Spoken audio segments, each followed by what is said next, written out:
بسم اللہ الرحمن الرحیم۔ السلام علیکم پیارے دوستو، آج کے اس ویڈیو میں ہم آپ کو اللہ کے پیارے نبی حضرت محمد مصطفیٰ صلی اللہ تعالی علیہ وسلم کا بچپن سے لے کر جوانی تک کا پورا واقعہ بتانے والے ہیں، جس کو سن کر آپ سبھی کا دل خوش ہو جائے گا۔ آپ اس کو آخر تک ضرور دیکھیں، اور سب سے پہلے اگر آپ کو اللہ کے پیارے نبی سے سچی محبت ہے تو آپ سچے عاشق رسول ہے، تو آپ اس ویڈیو کو دل سے ایک لائک ضرور کریں اور کمنٹ باکس میں لبیک یا رسول اللہ ضرور لکھیں۔ تو چلیے دوستو شروع کرتے ہیں۔ دوستو، سب سے پہلے عرب میں قبیلائی سنسکرتی کا جاہلانہ رواج تھا، یعنی ہر قبیلے کا اپنا اپنا دھرم تھا، اپنا اپنا مذہب تھا، اور ان سب کے دیوی دیوتا بھی الگ الگ ہی تھے۔ کوئی مورتی کی پوجا کرتا تھا تو کوئی آگ کی۔ یہودیوں اور عیسائیوں کے قبیلے تھے، اور وہ بھی مذہب کے بگاڑ کے شکار تھے۔ اس وقت لوگ اللہ کو چھوڑ کر انسانوں اور پیڑ پہاڑوں کی پوجا کرنے میں لگے ہوئے تھے۔ پورے عرب میں ہنسا کا بول بالا تھا، عورتیں اور بچے محفوظ نہیں تھے، لوگوں کی جان اور مال کی سرکشا کی کوئی گارنٹی نہیں تھی۔ اس اندھیرے دور سے دنیا کو باہر نکالنے کے لیے اللہ نے حضرت محمد مصطفیٰ صلی اللہ تعالی علیہ وسلم کو اپنا پیغمبر بنا کر اس دنیا میں بھیجا۔ دوستو، حضور صلی اللہ تعالی علیہ وسلم 12 ربیع الاول 571 عیسوی کو پیر کے دن اور صبح صادق کے وقت مکہ میں پیدا ہوئے۔ آپ کے پیدا ہوتے ہی آپ کے دادا عبد المطلب آپ کو گود میں اٹھا کر کعبہ شریف میں لے گئے، آپ کے لیے دعائیں کی اور آپ کا نام رکھا محمد۔ پوتے کی پیدائش کی خوشی میں آپ کے دادا نے 7ویں دن اپنے قبیلے کے لوگوں کو دعوت دی۔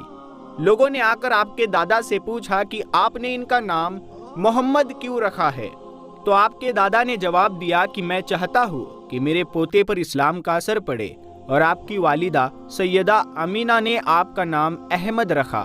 دوستو، پیغمبر حضرت محمد مصطفیٰ صلی اللہ تعالی علیہ وسلم جب پیدا ہوئے تو آپ کی ختنہ پہلے سے ہی کی ہوئی تھی۔ آپ کی آنکھوں میں سرما بھی لگا ہوا تھا، اور آپ کا تمام بدن پاکیزہ تھا۔ جب آپ کے دادا عبد المطلب نے اپنے پوتے کو ختنہ شدہ اور ناف کٹا ہوا پایا تو وہ بہت زیادہ خوش ہوئے اور فرمایا کہ میرا پوتا بڑی نرالی اور بڑی شان والا ہوگا۔ اور یہی نہیں، جب آپ صلی اللہ تعالی علیہ وسلم پیدا ہوئے تو آپ کی مٹھی مبارک بھی بند تھی، مگر شہادت والی انگلی آسمان کی طرف اٹھی ہوئی تھی، اور ایسا لگ رہا تھا جیسے خدا کی وحدانیت کا اقرار کر رہی ہے۔ دوستو، جب حضرت محمد صلی اللہ تعالی علیہ وسلم پیدا ہوئے تو اس وقت عرب میں یہ رواج ہوا کرتا تھا کہ شہر کے بڑے لوگ اپنے بچوں کو دودھ پلوانے کے لیے اور پلنے بڑھنے کے لیے گاؤں دیہاتوں میں بھیج دیا کرتے تھے، تاکہ گاؤں دیہات کی کھلی ہوا میں رہ کر ان کا بچہ خوب صحت مند بنے۔ کیونکہ دوستو، اس زمانے میں گاؤں دیہات کا موسم شہروں کے مقابلے زیادہ صاف ستھرا اور زیادہ اچھا ہوا کرتا تھا۔ اسی وجہ سے گاؤں دیہات میں پلے بچے زیادہ صحت مند اور موٹے تازے ہوا کرتے تھے۔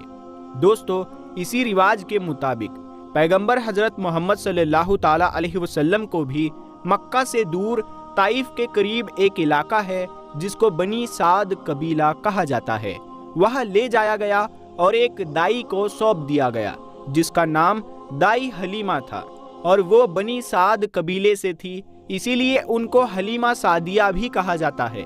دوستو، اس کے 2 بڑے مقصد تاریخ کی کتابوں میں لکھے گئے ہیں۔ پہلا مقصد تو یہ تھا کہ اس وقت لوگ شہر کی آب و ہوا سے ہٹ کر دیہات کی اچھی اور تازی ہوا میں اپنے بچوں کو بھیجتے تھے تاکہ وہ اچھے صحت مند ہو جائے، اور اسی کے ساتھ دوسرا مقصد یہ تھا کہ وہ ان کے ساتھ رہ کر اچھی طرح سے عربی زبان بھی سیکھ لے۔ ان دونوں مقصد کے لیے شہر کے لوگ اپنے بچوں کو پلنے بڑھنے کے لیے گاؤں دیہاتوں میں بھیجا کرتے تھے۔ دوستو، دائی حلیمہ بہت غریب گھرانے سے تھی، اسی لیے انہوں نے آپ صلی اللہ تعالی علیہ وسلم کی پرورش کا بیڑا اٹھایا، یہ سوچ کر کہ 2 سال ان کی پرورش کروں گی تو اس کے بدلے میں مجھے کچھ مال مل جائے گا تاکہ اس سے اس کی زندگی کا گزر بسر اچھی طرح سے ہو سکے۔ دوستو، جیسے ہی حضرت آمینہ نے اپنے پیارے بیٹے حضرت محمد صلی اللہ تعالی علیہ وسلم کو دائی حلیمہ کے حوالے کیا، اور جو ہی دائی حلیمہ نے آپ صلی اللہ تعالیٰ علیہ وسلم کو اپنی گود میں اٹھایا تو اسی وقت سے دائی حلیمہ کی زندگی میں رحمت اور برکت ہونا شروع ہو گئی۔ دوستو، اس وقت عربوں میں یہ رواج تھا کہ بچے کی پرورش کا ذمہ 2 سال کا ہوا کرتا تھا اور ہر 6 مہینے کے بعد بچے کو اس کے گھر والوں سے ملانا ہوتا تھا۔ اسی رواج کے مطابق دائی حلیمہ بھی 6 مہینے کے بعد پیغمبر حضرت محمد صلی اللہ تعالیٰ علیہ وسلم کو ان کی ماں سے ملانے کے لیے مکہ پہنچی۔ ان کے ساتھ ان کا شوہر حارث اور ان کا ایک چھوٹا بچہ بھی تھا جو ان کی گود میں تھا۔ وہ بچہ بھوک سے رو رہا تھا کیونکہ حلیمہ بہت کمزور تھی اور کھانے پینے کی کمی بھی تھی۔ اسی وجہ سے دائی حلیمہ دودھ نہیں پلا پا رہی تھی، لیکن جیسے ہی اس نے اللہ کے پیغمبر حضرت محمد صلی اللہ تعالیٰ علیہ وسلم کو اپنی گود میں اٹھایا اور ان کو دودھ پلانا شروع کیا تو پیغمبر حضرت محمد صلی اللہ تعالیٰ علیہ وسلم نے خوب سیر ہو کر دودھ پیا، اور آپ صلی اللہ تعالیٰ علیہ وسلم کے دودھ پی لینے کے بعد دائی حلیمہ نے اپنے معصوم سے بچے کو بھی خوب دودھ پلایا۔ یہ دیکھ کر حلیمہ پریشان ہو گئی کہ یہ کیا معاملہ ہوا۔ وہ جب مکہ آ رہی تھی تو ان کے پاس دودھ نہیں تھا، مگر جب سے یہ بچہ ان کی گود میں آیا ہے تب سے اللہ کی طرف سے خاص رحمتوں کا آنا شروع ہو گیا ہے۔ دوستو، اس کے بعد دائی حلیمہ اپنے شوہر حارث اور اپنے بچے اور پیغمبر حضرت محمد صلی اللہ تعالیٰ علیہ وسلم کے ساتھ ایک دبلی پتلی سی اونٹنی پر سوار ہو گئی۔ وہ اونٹنی جب بنی سعد قبیلے سے نکل کر مکہ کی طرف آئی تھی تو وہ بہت ہی سستی سے چلتی ہوئی مکہ پہنچی تھی، کیونکہ وہ بہت کمزور ہو چکی تھی، کیونکہ خود جب دائی حلیمہ غریب گھرانے سے تھی، ان کے پاس کچھ کھانے کے لیے صحیح سے نہیں تھا، تو ان کی اونٹنی کو بھی وہ ٹھیک سے نہیں کھلا پا رہی تھی، تو اسی لیے ان کی اونٹنی بہت زیادہ کمزور ہو چکی تھی۔ لیکن اب معاملہ یہ ہوا کہ دائی حلیمہ کی اونٹنی سب سے آگے چل رہی تھی۔ دائی حلیمہ کی سہیلیوں نے اپنی آنکھوں سے دیکھا کہ دائی حلیمہ کی یہ وہی اونٹنی تھی جو مکہ میں بڑی سستی سے آئی تھی۔ اب اس اونٹنی کو آخر کیا ہو گیا کہ وہ اب بڑی رفتار سے چل رہی تھی۔ دوستو، یہ نظارہ دیکھ کر دائی حلیمہ کی سہیلیاں کہنے لگی، حلیمہ ہم پر رحم کرو، دھیرے چلو، کیا یہ وہی اونٹنی ہے جس پر تم مکہ آئی تھی؟ تو یہ سن کر دائی حلیمہ کہنے لگی کہ جب سے یہ بچہ میری گود میں آیا ہے تب سے معلوم نہیں عجیب عجیب سے واقعے میرے ساتھ ہونے لگے ہیں۔ دوستو، اس کے بعد دائی حلیمہ کی زندگی میں رحمتوں اور برکتوں کا سلسلہ چلتا رہا، اور ایسے کرتے کرتے 2 سال پورے ہونے کو آ گئے، یعنی کہ بچے کی پرورش کا ذمہ پورا ہونے کو آ گیا۔ جو ایگریمنٹ ہوا تھا وہ پورا ہو رہا تھا۔ خیر اور برکتوں کا سلسلہ دائی حلیمہ نے ان 2 سالوں میں اپنی زندگی میں خوب دیکھا۔ اسی وجہ سے ان کا دل نہیں چاہ رہا تھا کہ وہ اس نورانی بچے کو واپس اپنے گھر والوں کو سونپ دے، مگر دستور کے مطابق 2 سال کے بعد اس کو واپس سونپنا ہی تھا۔ اسی لیے 2 سال کے بعد دائی حلیمہ پیغمبر حضرت محمد صلی اللہ تعالیٰ علیہ وسلم کو اپنے ساتھ لے کر مکہ کی طرف نکل پڑی۔ جب وہ مکہ میں پہنچی تو حضرت آمینہ سے کہنے لگی کہ آپ کا بچہ بڑا ہی برکتوں و رحمتوں والا بچہ ہے۔ جب سے یہ بچہ میری گود میں آیا ہے تب سے میری تو زندگی ہی بدل گئی ہے۔ میری زندگی میں برکتوں و رحمتوں کا دور شروع ہو گیا ہے۔ اسی لیے میری آپ سے گزارش ہے کہ آپ تھوڑے دن اس بچے کو میرے پاس رہنے دے، میں تھوڑے دن اس کی پرورش کرنا چاہتی ہوں۔ تو یہ سن کر حضرت آمینہ نے پہلے تو انکار کر دیا، مگر دائی حلیمہ کے بار بار اصرار کرنے پر حضرت آمینہ تیار ہو گئی اور کہنے لگی کہ تھوڑے دن اپنے پاس اور رکھ لو، پھر واپس آ کر مجھے دے جانا۔ اس طرح سے دائی حلیمہ آپ صلی اللہ تعالیٰ علیہ وسلم کو واپس اپنے ساتھ لے گئی۔ دوستو، ایسا کرتے کرتے پیغمبر حضرت محمد صلی اللہ تعالیٰ علیہ وسلم کی عمر 4 سال کی ہو گئی۔ جب آپ کی عمر 4 سال کی ہوئی تو ایک دن آپ دائی حلیمہ کے گھر کے باہر کچھ بچوں کے ساتھ کھیل رہے تھے۔ ان میں حلیمہ سعدیہ کا ایک بیٹا جو پیغمبر حضرت محمد کا دودھ شریک بھائی بھی تھا، وہ سب کھیل رہے تھے کہ اچانک آپ زمین پر گر گئے اور آپ کے چہرے اور جسم کا رنگ پوری طرح سے بدل گیا۔ دوستو، تاریخ کی کتابوں میں ہے کہ اس وقت حضرت جبرائیل علیہ السلام پہلی بار پیغمبر حضرت محمد صلی اللہ تعالیٰ علیہ وسلم سے ملنے آئے تھے۔ جیسے ہی حضرت جبرائیل علیہ السلام آپ کے پاس آئے تو آپ کو زمین پر لیٹا کر آپ کے سینے کو چاک کر دیا، یعنی کہ آپ کے سینے کو کھول دیا اور آپ کے دل کو باہر نکال لیا۔ اس کے بعد آپ کے دل کو زمزم کے پانی سے دھویا اور آپ کے دل پر ایک کالے رنگ کا چھوٹا سا لوتھڑا تھا، اس کو ہٹا دیا اور یہ کہا کہ آج سے شیطان کے حصے کو دور کر دیا، اور اس کے بعد آپ کے دل کو واپس آپ کے سینے میں رکھ دیا۔ دوستو، ادھر یہ دیکھ کر آپ کے ساتھ کھیل رہے بچے گھبرا گئے کہ آپ کو کیا ہو گیا ہے، آپ کا چہرے کا رنگ اتنا پیلا کیوں پڑ گیا ہے۔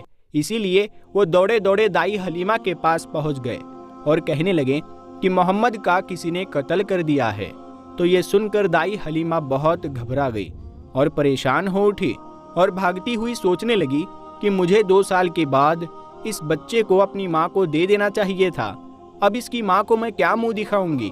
یہ سوچتے ہوئے دائی حلیمہ بھاگتی ہوئی آپ صلی اللہ تعالیٰ علیہ وسلم تک پہنچی تو حلیمہ نے دیکھا کہ آپ کے جسم کا رنگ بدلا ہوا ہے، مگر تھوڑی دیر کے بعد آپ کو ہوش آ گیا۔ یہ دیکھ کر حلیمہ کی جان میں جان آئی اور کہنے لگی اب اس کو اور نہیں رکھوں گی اپنے پاس۔ اس کے بعد دائی حلیمہ مکہ پہنچی اور پیغمبر محمد کو حضرت آمینہ کے حوالے کر دیا۔ دوستو، اس کے بعد 4 سال کی عمر کے بعد آپ اپنی ماں حضرت آمینہ کے پاس رہنے لگے۔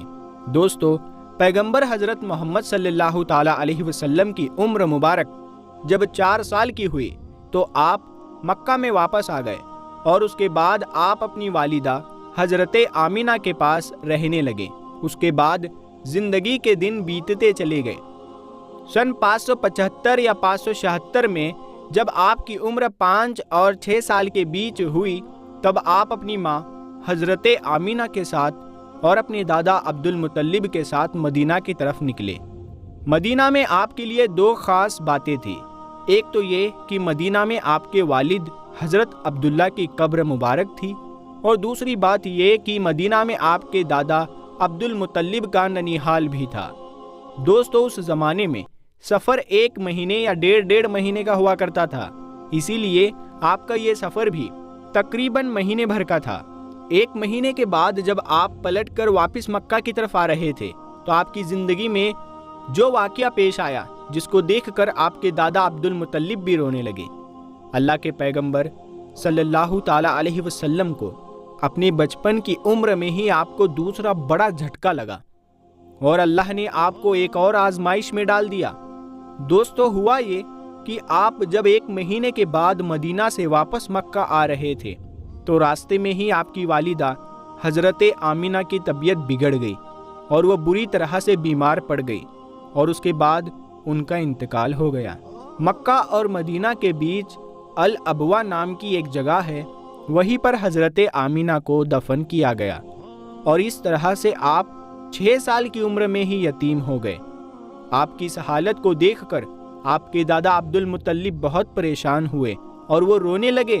ایک تو یہ کہ آپ کی پیدائش کے کچھ دن پہلے آپ کے والد حضرت عبداللہ کا انتقال ہو گیا تھا، اور اب دوسرا جھٹکا یہ لگا کہ آپ کی عمر ابھی 6 سال کی ہی تھی کہ آپ کی والدہ کا بھی انتقال ہو گیا۔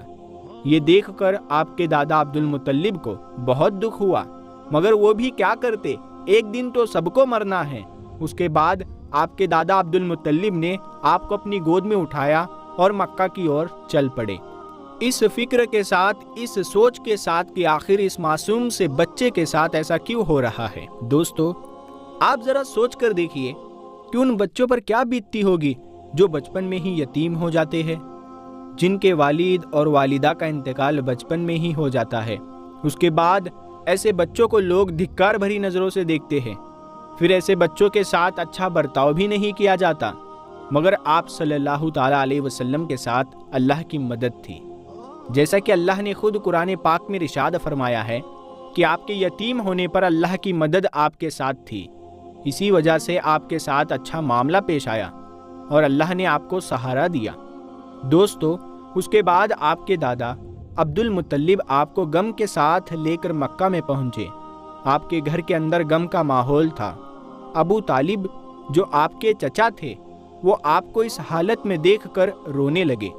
ابو طالب آپ کو بہت چاہتے تھے اور عبد المطلب بھی اپنے بیٹوں سے سب سے زیادہ اور اپنے پوتوں میں سب سے زیادہ پیغمبر حضرت محمد صلی اللہ تعالیٰ علیہ وسلم کو چاہتے تھے۔ پیارے دوستو، ہم آپ کو بتا دیں کہ عبد المطلب وہ شخص تھے جو قریش کے بہت بڑے سردار تھے۔ ان کی لوگ سب سے زیادہ عزت کیا کرتے تھے۔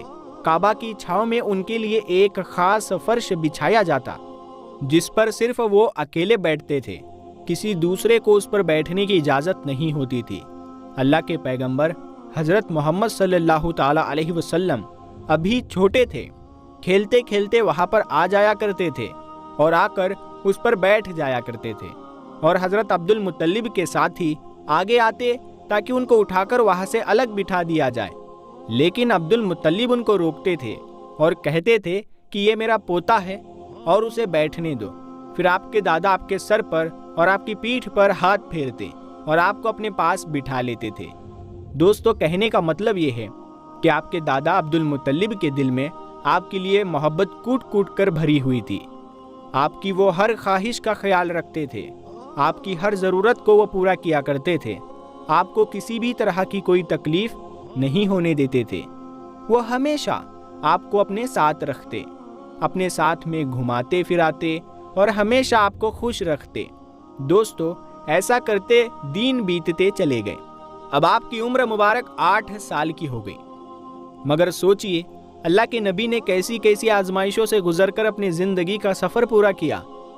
اب آپ کی عمر مبارک 8 سال 2 مہینے اور 10 دن کی ہوئی تو ایک دن اچانک آپ کے دادا عبد المطلب کا بھی انتقال ہو گیا۔ مرتے وقت آپ کے دادا نے آپ کی پرورش کا ذمہ ابو طالب کو سونپ دیا۔ ابو طالب آپ کے سگے چچا تھے۔ دوستو، ذرا سوچئے اس بچے پر کیا گزرتی ہوگی جس کے بچپن میں نہ تو ماں کا ساتھ ہوتا ہے اور نہ ہی باپ کا ساتھ، ایک دادا کا سہارا ہوتا ہے، وہ بھی چلا جاتا ہے۔ اس کے بعد آپ کی پرورش کا ذمہ آپ کے چچا ابو طالب اٹھاتے ہیں۔ دوستو، اس کے بعد ابو طالب نے آپ کو سہارا دیا، آپ کی ہر طرح سے حفاظت کی، آپ کی دشمنوں سے، تلوار سے، ہر طرح سے آپ کو محفوظ رکھا اور آخری سانس تک آپ کی مدد کرتے رہے۔ حالانکہ ابو طالب پیسے والے نہیں تھے، پھر بھی آپ کو کسی بھی بات کی کمی محسوس نہیں ہونے دی۔ آپ جس بھی چیز کی خواہش کرتے تھے آپ وہ پوری کر دیتے تھے۔ پیارے دوستو، اس کے بعد دن بیتتے چلے گئے۔ ابو طالب جب بھی کسی سفر پر جاتے تو آپ پیغمبر حضرت محمد صلی اللہ تعالیٰ علیہ وسلم کو اپنے ساتھ لے کر جاتے، کیونکہ اس زمانے میں سفر بہت لمبا ہوا کرتا تھا، 1-1.5 مہینے کا سفر ہوتا تھا، اور ابو طالب نہیں چاہتے تھے کہ یہ معصوم سا بچہ جس کے نہ والد نہ والدہ کا سہارا ہے، نہ کوئی دادا کا سہارا ہے، اس کو کسی اور کے بھروسے چھوڑ کر نہیں جانا چاہیے۔ تو دوستو، ایک بار ابو طالب اپنے قافلے کے ساتھ ملک شام کی طرف تجارت کے لیے روانہ ہوئے۔ یاد رکھے، پہلے عرب میں جو لوگ تھے، خاص کر کے قریش کے لوگوں کا امپورٹ ایکسپورٹ کا بزنس تھا، یعنی کہ وہ ایک جگہ سے سامان خریدتے اور دوسری جگہ پر لے جا کر اس کو بیچ دیتے۔ اس طرح سے وہ لوگ سامان کی خرید فروخت کیا کرتے تھے۔ اسی کام کے سلسلے میں ابو طالب اپنے قافلے کے ساتھ ملک شام کی طرف نکلے۔ ساتھ میں آپ نے پیغمبر حضرت محمد صلی اللہ تعالیٰ علیہ وسلم کو لے لیا اور آپ کو ایک اونٹنی پر سوار کر دیا۔ ابو طالب کا جب یہ قافلہ ملک شام کے بارڈر پر پہنچا تو ان کو رات وہیں پر ہو چکی تھی، اسی لیے انہوں نے وہیں پر اپنا پڑاؤ ڈال لیا تاکہ وہ وہیں پر رات گزار سکے اور اپنی تھکان کو دور کر سکے۔ دوستو، ہم آپ کو بتا دیں کہ اس زمانے میں راہب ہوا کرتے تھے جو ایک جگہ سے دوسری جگہ پیدل جایا کرتے تھے۔ اس زمانے میں ایک عیسائی راہب تھا، یعنی کہ کرسچن راہب تھا، جو لوگوں کی رہنمائی کرتا تھا۔ وہ کبھی اپنے گھر سے باہر نہیں نکلتا تھا، یعنی کہ وہ ہمیشہ اپنے گھر کے اندر ہی رہتا تھا۔ جب اس کو کہیں جانا ہوتا تبھی وہ باہر نکلتا، لیکن جب اس کو معلوم چلا کہ ان کے سامنے کسی نے پڑاؤ ڈالا ہے تو وہ دوڑتا ہوا ان کے پاس آیا اور پیغمبر حضرت محمد صلی اللہ تعالیٰ علیہ وسلم کو لے لیا اور ابو طالب سے کہنے لگا کہ یہ بچہ